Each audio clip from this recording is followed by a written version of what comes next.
गुरुजी, अक्सर हमने देखा है और हमारे साथ भी ऐसे होता है, जब सीना है, सीना क्योंकि श्वास जो हम लेते हैं वो सीने के माध्यम से ही अंदर जाती है, ऐसे में सीने में बड़ा भारीपन हो जाता है, गड़गड़ाहट होने लगती है, या यूं कहें कि जैसे बलगम अंदर फंस जाता है।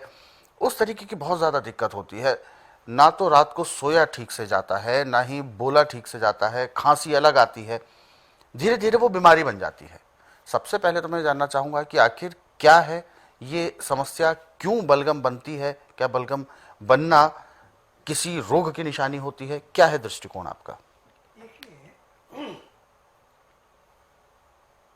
बात कप तीनों से हमारा शरीर चलता है। बिल्कुल। बलगम एक किस्म के ग्रीस है। अच्छा, ये जरूर होती ही है हमारे शरीर में। शरीर चलते हैं तीन धातुओं से है जी। परंतु जब हम जरूरत से ज़्यादा ठंडी चीज़ों का सेवन करते हैं तो ये तेजी से बढ़ता है। अच्छा। और जैसे हमने कोई भी चिकनाहट वाली चीज़ खाई है और साथ में हमने पानी पिया ठंडा, तो अंदर जाके जैसे खड़े पानी पे काई जमती है, ऐसे सांस की नाली में फेफड़ों में जम जाता है। बिल्कुल, चिकनाई वो जम जाती है। बिल्कुल। और फिर ये जैसे सूखे पत्तों पे कोई चीज़ चलती है, सर सर सर आ जाती है, ऐसे जब सांस लेते छोड़ते हैं तो ये टकराता है, तो घर घर आ जाती है।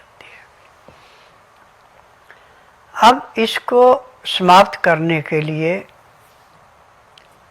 एक ने हमारे पास सैकड़ों नुस्खे हैं, परंतु सबसे अच्छा जो नुस्खा है वो है शहद।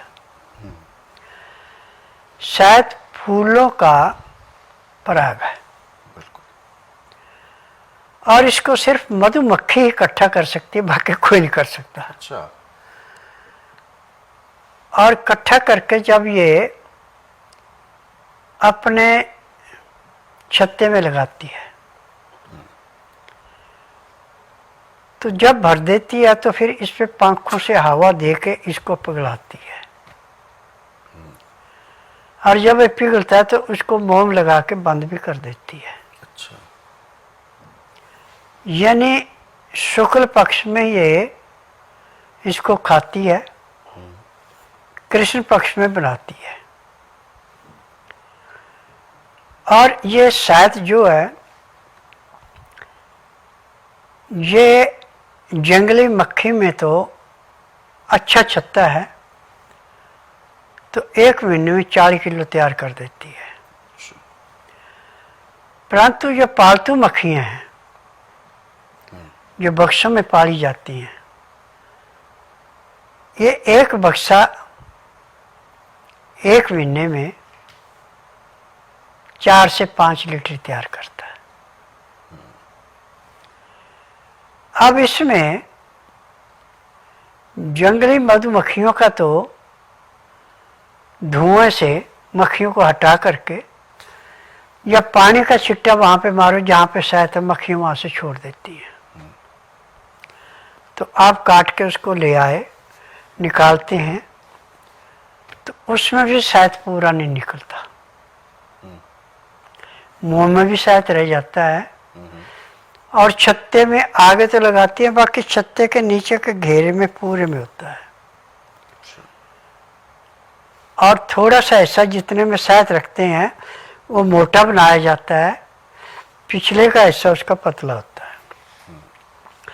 जो पतला हिस्सा खाने में उसमें रानी मक्खी अंडे देके बच्चे तैयार करती है, और जो आगे का हिस्सा है उसमें सिर्फ शहद भरती है। और इनकी एक विशेषता है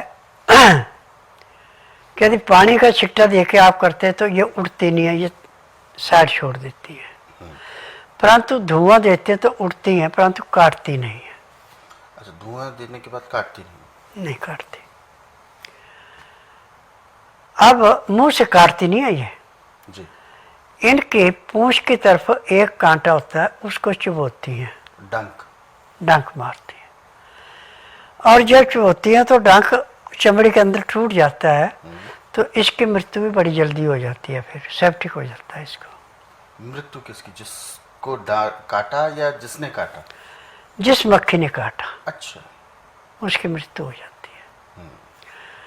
और इनमें भी 3 किस्म की होती हैं ये। जी। एक पैरा देने वाली है, एक बाहर से लाने वाली है, एक उनकी देखभाल करने वाली है।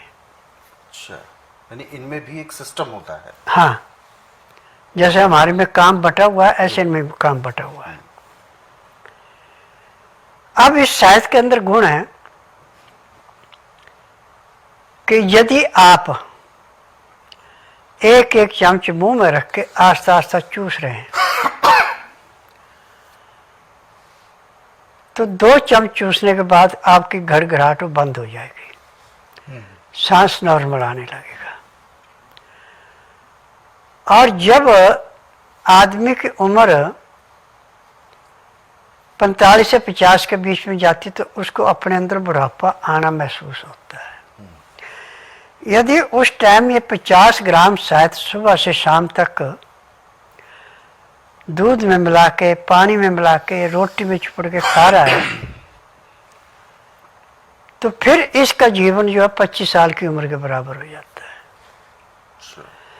75 साल की उम्र तक भी ये अपने को 40-45 साल की उम्र का कहलाता है। और यदि ये पर्याप्त उम्र आप शहद ले रहे हैं तो आपको जिंदगी में किसी दवाई खाने की जरूरत ही नहीं है, कोई रोग होगा ही नहीं। जी। पाचन शक्ति को मजबूत करने के लिए, खून की कमी को पूरा करने, मांस मंजा हड्डी में जो कमी आई उसको पूरा करने के लिए शहद एक किस्म का अमृत है। बिल्कुल। गुरुजी, जैसा कि आपने कहा शहद को हमें अपने दिनचर्या का, अपने जीवन का हिस्सा बनाना चाहिए। हाँ, परंतु ऐसा भी होता है कि, या कहा भी जाता है कि शहद को हम बहुत ज़्यादा लेंगे या अपने रेगुलर लेंगे तो इससे और भी बीमारियों के खतरे होते हैं, जैसे कि डायबिटीज। बिल्कुल बकवास है। अच्छा। शहद शुगर को ऐसे चाटता है जैसे दीमक लकड़ी को चाटती है। शहद शुगर को बढ़ाता नहीं है बल्कि कम करता है। देखिए जी। किसी की शुगर 400 रहती है, बिल्कुल। 1 चम्मच हल्दी, 4 चम्मच शहद सुबह, 1 चम्मच हल्दी, 4 चम्मच शहद दोपहर को, इतना रात को लें। दूसरे दिन टेस्ट करेंगे वो खाली पेट, तो जिसकी 400 पे शुगर रहती थी उसकी आपको 350 पे या 360 पे मिलेगी। अच्छा। दूसरे दिन और कम होगी, तीसरे दिन और हफ्ते में शुगर 90-140 जो चाहिए वो ही रहेगी। ये है शहद की विशेषता। जी। तो इसके लिए शहद यानी मधुमेह को ठीक करने में भी कामयाब है। जख्म को भरने में, जी। खून की कमी दूर करने में, जो बीमारी अंदर से मशीनें नहीं पकड़ सकती, हकीम नहीं पकड़ सकता, उसको काटने में शहद से बढ़ के संसार में दूसरी कोई वस्तु नहीं है। जी। लेकिन इसके लिए शहद का शुद्ध होना भी बहुत जरूरी है। देखिए, शहद की पहचान आनी चाहिए आपको। अच्छा। यदि आपके पास शुद्ध शहद है तो आप आग जलाइए जी। और उसमें थोड़ा सा शहद डाल दिए, अब वो अग्नि बुझ जाएगी। शहद आग में जलता नहीं है।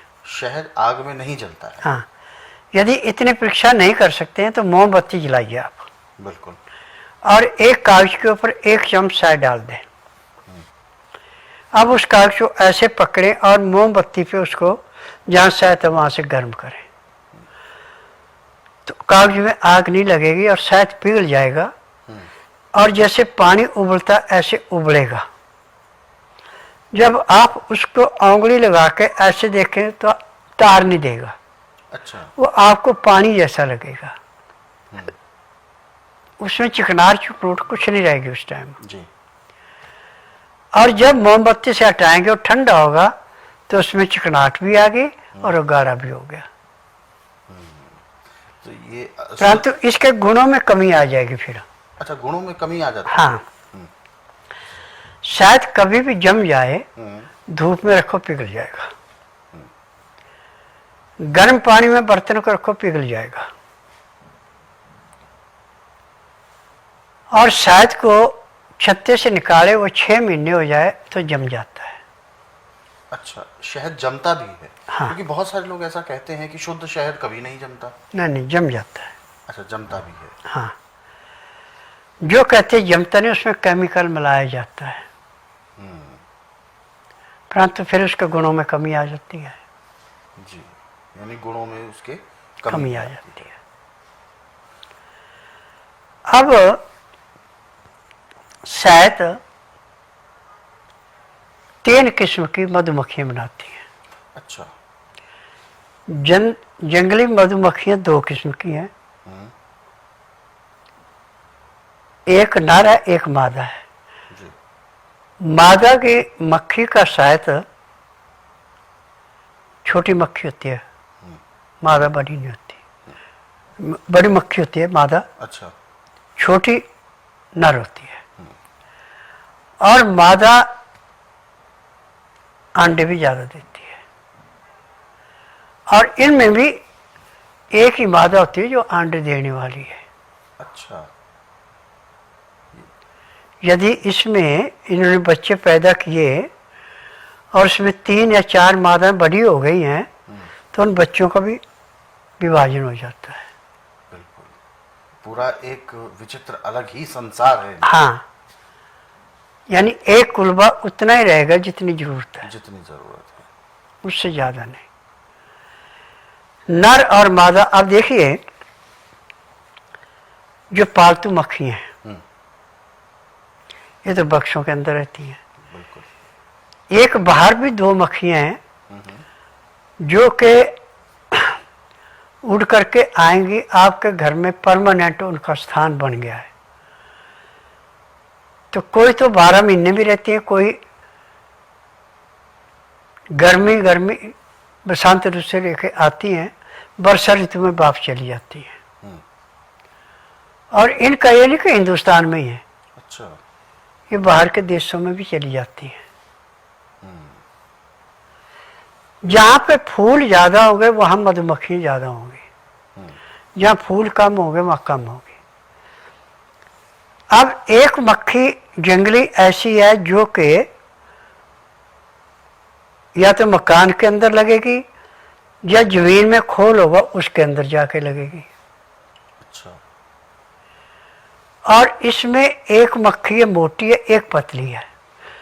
पतली जो मक्खी है छोटी, उसका रंग धीमा लाल है। ये आपको जहां पे आपने लकड़ी रखी वहां भी बना देगी, जहां पे पेड़ पौधे उन पे भी बना देगी, परंतु इसमें शायद 100-150 ग्राम से ज्यादा नहीं निकलता। और जो ये बड़ी मक्खी है जो घरों में बैठती है आके जी, या किसी खोल में बैठ जाती है, ये मक्खी बड़ी और मोटी है। मधुमक्खी से छोटी है। मधुमक्खी हमेशा पेड़ में बैठेगी या मकान की ये छत जो है उसमें बालकुन्ना निकला होता है छज्जा, उसमें बैठेगी, या पानी की टंकियों में बैठेगी, या जहाँ भी छायादार पेड़ होंगे उनमें बैठेगी। और जब भी इनसे शहद निकालना हो तो आप दिन में भी निकाल सकते हैं, जरूरी नहीं है कि रात को निकालना अंधेरे में। अच्छा। यदि इसका शहद पूरा हो गया है तो आप ऐसे छिट्टा मारेंगे, ये शहद को छोड़ देगी, आप निकाल लो, कुछ नहीं कहेंगे। और यदि शहद नहीं है तो छत्ता नहीं छोड़ेंगे। ये भी इनकी विशेषता है। लेकिन गुरुजी कहते हैं कि जैसा मधुमक्खियां मीठे का उत्सर्जन करती हैं, मतलब शहद का उत्सर्जन करती हैं, लेकिन उतनी ही जहरीली भी होती हैं, ऐसा माना जाता है। देखिए, मधुमक्खी काटने के बाद जलन भी बहुत होती है, सूजन भी बहुत आती है। और इसका कांटा भी निकाल करके यदि किसी की दूसरी चमड़ी पर रख दिया, हाथ पे कहीं पे, तो वहाँ भी सूजन पैदा हो जाती है। अच्छा इतने से जहर होता है, परंतु इस जहर को भी इसका शायद मार देता है। अच्छा, ये शहद उस जहर को भी ठीक करता है? जहर को ठीक कर देता किस तरीके से? है। जहाँ पे आपको काटा है जी। वो कांटा इसका निकाल दिया, वहाँ शायद लगा दो।